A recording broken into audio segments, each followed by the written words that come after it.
प्रजाजनांच्या कल्याणासाठी आणि धर्माच्या स्थापनेसाठी अश्वमेध यज्ञ करणं आवश्यक आहे. त्याची तयारी सुरू करा. हा अश्व आता दिग्विजयसाठी निघाला आहे.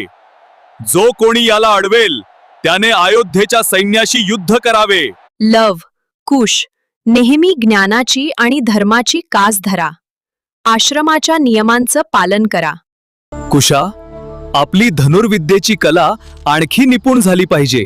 भविष्यात हेच आपले शस्त्र असेल. लव, तिकडे बघ. हे कसले घुंगरूंचा आवाज? हा राजेशाही घोडा आपल्या आश्रमाच्या सीमेवर का आला आहे? या पाटीवर काय लिहिले आहे ते वाच. हा अश्व रामाचा आहे. जो थांबवेल तो आमचा शत्रू. हे तर आव्हान आहे. रामाचा अश्व असला म्हणून काय झाले? कोणत्याही राजाच्या घोड्याने आमच्या आश्रमाच्या भूमीवर अतिक्रमण करू नये. चला त्याला पकडूया. अरे मूर्ख बालकांनो, श्री रामाच्या यज्ञाचा अपमान करू नका. ताबडतोब या अश्वाला मुक्त करा. आम्ही आश्रमाचे रक्षण करते आहोत. आम्ही तुमच्या शब्दांनी नाही तर पराक्रमाने उत्तर देऊ. कोण आहेत हे बालवीर? त्यांच्या शौर्याची गाथा अयोध्येपर्यंत पोहोचली आहे.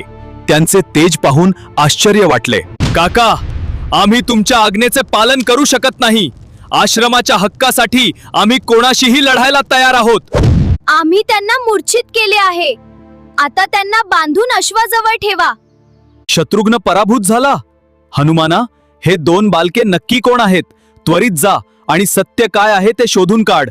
बालकांनो, मी रामाचा सेवक हनुमान आहे.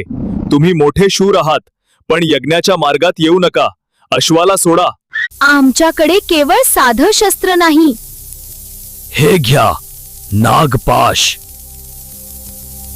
महाराज, लक्ष्मण आणि भरत सुद्धा त्या बालकांच्या हातून पराभूत झाले आहेत. संपूर्ण सैन्य थकले आहे. माझा यज्ञ पूर्ण करण्यासाठी मला स्वतः त्या बालकांना भेटायला जावे लागेल. हे कोण आहेत ज्यांच्यात एवढं सामर्थ्य आहे? राम स्वतः येत आहेत. माझ्या पुत्रांना त्यांचीच पिता ओळखू शकणार नाहीत. हे काय संकट ओढवले आहे देवा?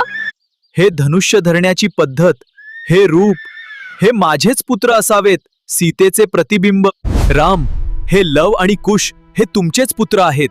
यज्ञाचा घोडा मुक्त करा आणि हे युद्ध थांबवा.